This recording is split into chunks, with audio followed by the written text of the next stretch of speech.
بسم اللہ الرحمن الرحیم ایاک نعبد و ایاک نستعین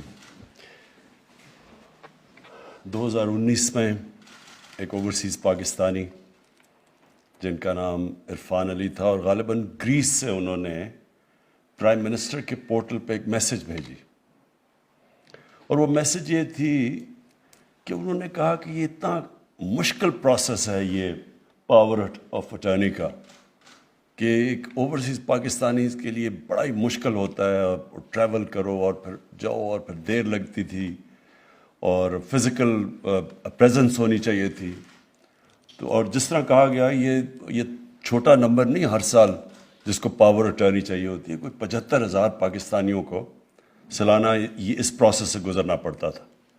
تو اس نے یہ کہا کہ یہ آپ اس کو ڈیجیٹائز کیوں نہیں کرتے ہیں، ٹیکنالوجی کا استعمال کریں، اور اس نے پھر ایک تجویز دی میرے پورٹل کے اوپر۔ اس کے بعد یہ پروسیس شروع ہوا اور اس کے بعد پھر جتنا نادرا کو بھی ایکٹ بھی چینج کیا گیا اور آج ہم ادھر پہنچ گئے ہیں کہ ہم انہی پاکستانیوں کے لیے جو محنت کش پاکستانی جن کے اوپر ہمارا ملک چل رہا ہے آج، ان کی جو ریمیٹنسز ہیں تقریباً $30 ارب ریمیٹنسز بھیجتے ہیں ہر سال وہ، اور جو ہم ایکسپورٹ سے وہ جو گیپ پورا نہیں کر سکتے ان کے پیسے کی وجہ سے آج ہم پاکستان ادھر کھڑا ہے۔ تو اس لیے مجھے آج خوشی ہو رہی ہے کہ ہم نے ان کے لیے ایک اور آسانی پیدا کی۔ اس سے پہلے بھی ہم نے کوشش کی تھی سکسیشن سرٹیفکیٹ، وہ بھی ایک بڑا لمبا پروسیس تھا، اس کے لیے بھی ہم نے ٹیکنالوجی کا استعمال کیا، اور آج وہ جو پروسیس بڑا ہی مشکل تھا اس کو اب ایک ان کے لیے ادھر آسانی پیدا ہوئی، اور یہ دوسرا سٹیپ ہے کہ ان کی زندگی میں آسانی ہو۔ میرا انٹریکشن اوورسیز پاکستانی سے سب سے زیادہ کرکٹ کے دنوں میں جب ہم کرکٹ کھیلنے جاتے تھے تو وہ اوورسیز پاکستانی ایک ایسے ہوتے ہیں جو زیادہ تر مجبوری میں ملک سے نکلتے ہیں، نوکریاں نہیں ملتی، میرٹ کا سسٹم نہیں ہوتا، تو وہ اپرچونٹیز کے لیے باہر جاتے ہیں، اور زیادہ تر جو میرا ایکسپیرینس رہا اوورسیز پاکستانیز میں وہ ادھر جا کے زیادہ پاکستان کی قدر ہوتی ہے، وہ چاہتے ہیں کہ ہمارا ملک بھی اچھا ہو۔ وہ کرکٹ میچ ہوتا ہے تو سارے جا کے پاکستانی ٹیم کے ساتھ کھڑے ہوتے ہیں، اور ورلڈ کپ ہوتا ہے تو سارا اوورسیز پاکستانیز دعا کر رہا ہوتا ہے پاکستان کے لیے، اس لیے کہ وہ ان کو اور زیادہ قدر ہو جاتی ہے اپنے ملک کی، اور میں ان کو بڑے پیٹریوٹک پاکستانیز ہمیشہ سمجھتا ہوں، اور وہ جب بھی کوئی پاکستان میں مشکل آتی ہے، سیلاب کے دنوں میں یا جو زلزلہ آیا تب، یہ شوکت خانم کے لیے ہمیشہ وہ دل کھول کے پیسہ دیتے ہیں اور چاہتے ہیں کہ ہمارا ملک آگے بڑھے۔ تو ان کی خاص اہمیت ہے میرے دل میں، اور یہ وہ لوگ ہیں جو کہ ہمارا سب سے بڑا اثاثہ ہے۔ اگر ہم صحیح معنی میں ہمیشہ پولیٹکس میں آنے سے پہلے بھی یہ سوچا تھا کہ اگر ہم صحیح معنی میں اس اثاثے کو ٹیپ کر لیں تو ہمیں کوئی کسی IMF یا کسی کی قرضوں کی ضرورت نہیں ہے، لیکن بدقسمتی سے ہم نے کبھی ان کو اثاثہ نہیں سمجھا، اور ہم نے بجائے ان کی زندگی آسان کرنے میں ان کی زندگی میں مزید مشکلات پیدا کی۔ ہم نے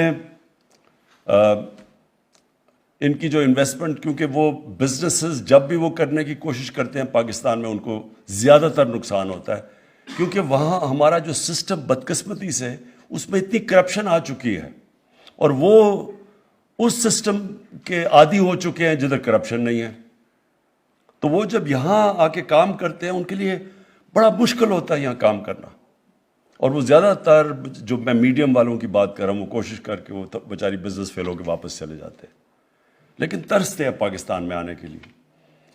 تو اور پھر وہ جو سب سے سیف انویسٹمنٹ ہوتی ہے وہ پلاٹ لے لیتے ہیں، اور ان کی بدقسمتی کے پلاٹس پہ بھی قبضے ہو جاتے ہیں۔ تو اس لیے ہم اتنے بڑا اپنا جو اس ملک کا اثاثہ ہے وہ اس کا پاکستان کو پوری طرح فائدہ ہی نہیں ہو سکتا، یہ بہت بڑا فائدہ ہے کہ $30 ارب ان کی ریمیٹنس ہمارے دور میں ریکارڈ ریمیٹنسز بھیجی ہیں انہوں نے، جن کا میں خاص ان کا شکریہ ادا کرتا ہوں. لیکن اس کے باوجود جو اصل پوٹینشیل ان کی انویسٹمنٹ کا ہے، جو فارن انویسٹمنٹ پاکستان میں آ سکتی ہے، بدقسمتی سے وہ انویسٹمنٹ نہیں آتی.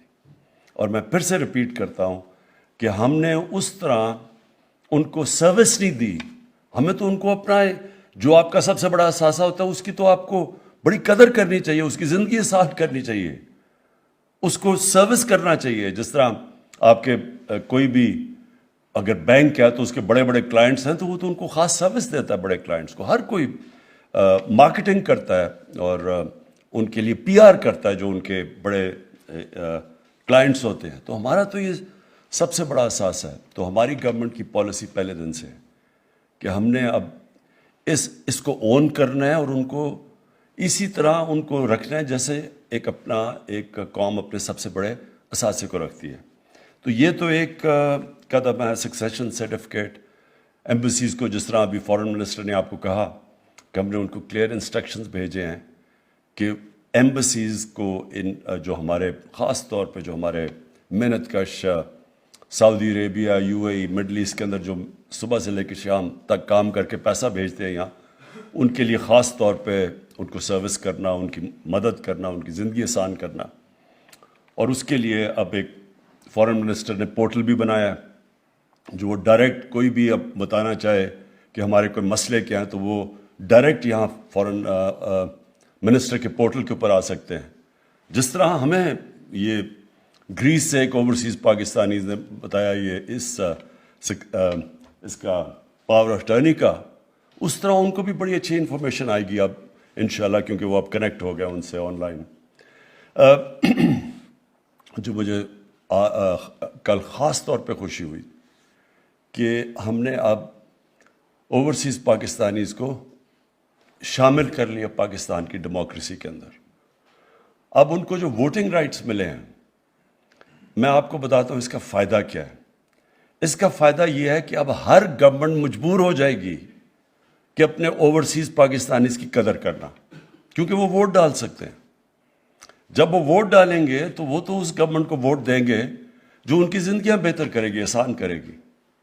اور تو یہ اس سے بڑا فائدہ ہوگا کہ ووٹ کا سب سے بڑا فائدہ یہ ہوتا ہے کہ ایک جمہوریت کے اندر ایک انسان اپنی ووٹ کے ذریعے حکومت کے اوپر چیک رکھ سکتا ہے. تو یہ 90 لاکھ اوورسیز پاکستانی ہیں ہمارے. ان کو اب جب رائٹ ملے گا ووٹ دینے کا تو یہ جو ووٹ سے گورنمنٹ سب ان کی قدر کریں گی، جو بھی گورنمنٹ آئے گی. اور یہ جو دوسری چیز کل اس کی بھی مجھے بہت خوشی ہوئی، ای وی ایم مشینز کی. دیکھیں یہ بھی آج ہم اس لیے کر سکے ہیں کیونکہ نادرا نے ٹیکنالوجی کا استعمال کر کے ان کی زندگی آسان کی. تو ٹیکنالوجی تو انسان کی زندگی ہر جگہ آسان کر رہی ہے. اب ہر جگہ دیکھ لیں کہ ٹیکنالوجی جدھر جدھر ٹیکنالوجی آ رہی ہے، کدھر لوگوں کی کیا 20 سال پہلے 10 سال پہلے کیا تھا اور آج کیا ہے. ٹیکنالوجی، یہ موبائل فون نے دنیا چینج کر دی ہے. اور اتنی تیزی سے ٹیکنالوجی چینج کر رہی ہے کہ انسانی تاریخ میں کبھی ٹیکنالوجی اتنی تیزی سے چینج نہیں انسان کی زندگی میں لے کے آ رہی جو آج ہے. تو اس لیے ٹیکنالوجی کا آج استعمال نہ کرنا، اس سے بڑا احمقانہ کیا سوچ ہو سکتی ہے. سوچے 2008 کے اندر الیکشن گورنمنٹ نے ایک کمیشن بنائی تھی، غالباً میرے خیال میں سغرا امام اس کی ہیڈ تھیں، اور انہوں نے ریکمنڈیشن دی، بار بار میٹنگز کر کے انہوں نے ریکمنڈیشن دی. الیکشن کمیشن نے ریکمینڈ کیا کہ ای وی ایم الیکٹرانک ووٹنگ مشینز آنی چاہیے. یہ 2008 کی بات کر رہا ہوں. لیکن کیوں نہیں ایکسیپٹ ہوئی؟ یہ کوئی بھی وہ لوگ جو اس ملک کے اندر ایک پرانے سسٹم سے فائدہ اٹھا رہے ہیں وہ کبھی چینج نہیں آنے دیں گے. ہم نے اتنی کوشش 3 سالوں میں، مثلا میں آپ کو مثال دیتا ہوں کہ کس طرح یہ ایک کرپٹ سسٹم سے جو فائدہ اٹھاتے ہیں چینج نہیں آنے دیتے. ہم نے یوٹیلیٹی سٹورز کے اندر ہم نے چیک کرنے کے لیے کہ پلفریج نہ ہو، ہم نے اس کو آٹومیٹ کرنے کا فیصلہ کیا. اندر یوٹیلیٹی سٹور کے جو لوگ کام کر رہے تھے انہوں نے ہی جا کے عدالت میں اسٹے آرڈر لے لیا، آٹومیشن روک دی. ایف بی آر کتنی دیر سے کوشش کر رہی ہے آٹومیشن کی، وہ کوئی نہ کوئی وجہ سے وہ ہونا نہیں. اندر سے لوگ، ایف بی آر کے اندر سے لوگ آٹومیشن نہیں آنے دیتے، کیونکہ یہ جو سسٹم بنا ہوا ہے اس میں سے بدقسمتی سے پیسہ آتا ہے. اسٹیٹ گورنمنٹ کے پاس پیسہ نہیں آتا، لیکن جو ٹیکس کلیکٹ کرنے والے ہوتے ہیں ان میں سے کوئی بڑا پیسہ بناتے ہیں. ٹریک اینڈ ٹریس سسٹم، بڑی بڑی کمپنیز، بڑے بڑے ایسے سیمنٹ ہوا یا جدھر اربوں اربوں روپے کی سیلز ہوتی ہیں، شوگر، سگریٹ، یہ کتنے 15 سال سے کوشش ہو رہی ہے کہ ٹریک اینڈ ٹریس سسٹم آئے تاکہ وہ جو چیز بیچتے ہیں، مثلاً اگر 100 یونٹس بیچ رہے ہیں تو وہ صرف 70 یونٹ ڈکلیئر کرتے ہیں، 30 آف بکس بیچ دیتے ہیں. تو ٹریک اینڈ ٹریس سسٹم سے یہ ختم ہو جانا تھا. یہ اب جا کے ہماری 3 سال کی کوششوں سے انشاءاللہ اگلے ہفتے پہلی دفعہ پاکستان کی تاریخ میں ہم ٹریک اینڈ ٹریس سسٹم لے کے آ رہے ہیں، جس کو کئی سالوں سے سیبوٹاج کیا گیا. تو یہ وہ لوگ جو کہ پرانے سسٹم، کرپٹ سسٹم سے فائدہ اٹھا رہے ہیں، وہ چینج نہیں آنے دیتے. اب ای وی ایم مشین ہے، ساری دنیا میں کام کر رہی ہے. ہمارے سارے جتنے مسئلے ہیں، جو ہماری ہوئی تھی جوڈیشل کمیشن 2015 میں، اس نے لسٹ کیا 6 ہفتے کی ہیئرنگ کے بعد کہ کیا کیا مسئلے ہیں کہ پاکستان میں صاف اور شفاف الیکشن 1970 کے بعد نہیں ہو سکے. انہوں نے لسٹ کی کیا وجوہات تھی، وہ سارے مسئلے ختم ہو جاتے ہیں ای وی ایم مشین سے. پچھلے الیکشن کے اندر 15 لاکھ ووٹ ضائع ہوئی، وہ اگر ای وی ایم مشین ہوتا تو 15 لاکھ ووٹ کاسٹ ہو جانی تھی. اس میں بہت بڑے فراڈ چلتے ہیں، جعلی ووٹس ہیں، مرے ہوئے لوگوں کی ووٹس انہوں نے درج کروائی ہوئی ہیں، یہ ساری اڑ جاتی ہیں جس دن ای وی ایم مشین آئے. تو ای وی ایم مشین سے ہمیں کیا فائدہ ہے؟ یہ ایسی ہے کہ جب میں کرکٹ میں 8 سال کوشش کی نیوٹرل امپائرز لانے کی، اب مجھے کیا فائدہ تھا نیوٹرل امپائرز کا؟ اور پاکستان وہ ملک ہے جو دنیا 200 سالہ کرکٹ کی تاریخ میں جو نیوٹرل امپائر لے کے آئے تھے. ہم نے سینٹ الیکشن میں کہا کہ اوپن بیلٹ ہونی چاہیے، کیونکہ سب کو پتا ہے کہ سینٹ کے اندر پیسہ چلتا ہے، ووٹ خریدی جاتی ہے کیونکہ سیکرٹ بیلٹ ہے، خفیہ بیلٹ کے اندر پیسہ چل جاتا ہے، سب کو پتا ہے. 30 سال سے پیسہ چل رہا ہے. ہم گورنمنٹ میں بیٹھ کے ہم نے کہا کہ اوپن بیلٹ ہونی چاہیے، پتہ چلے کہ کس نے کس کو ووٹ دی ہے. یہ دونوں جماعتوں نے اس کے خلاف کھڑے ہو گئے. یعنی اس میں مجھے کیا فائدہ، ہماری پارٹی کو کیا فائدہ کہ اگر لوگوں کو پتہ چل جائے کس نے کس کو ووٹ دی ہے. تو یہ سارے وہ لوگ ہیں جو کرپٹ سسٹم کو بچا رہے ہیں. اور یہ ساری جنگ پاکستان میں یہ ہے کہ ایک طرف ایک کرپٹ سٹیٹس کو بیٹھا ہوا ہے جو ایک کرپٹ سسٹم کو بچا رہا ہے، اور دوسری طرف ایک ملک کو آگے بڑھانے کی کوشش ہو رہی ہے نئی ٹیکنالوجی کا استعمال، ریفارمز کر کے، اصلاحات کر کے. اور یہ اس وقت یہ جو سارا اسمبلی میں کل ڈرامہ ہوا تھا وہ اس چیز کا تھا.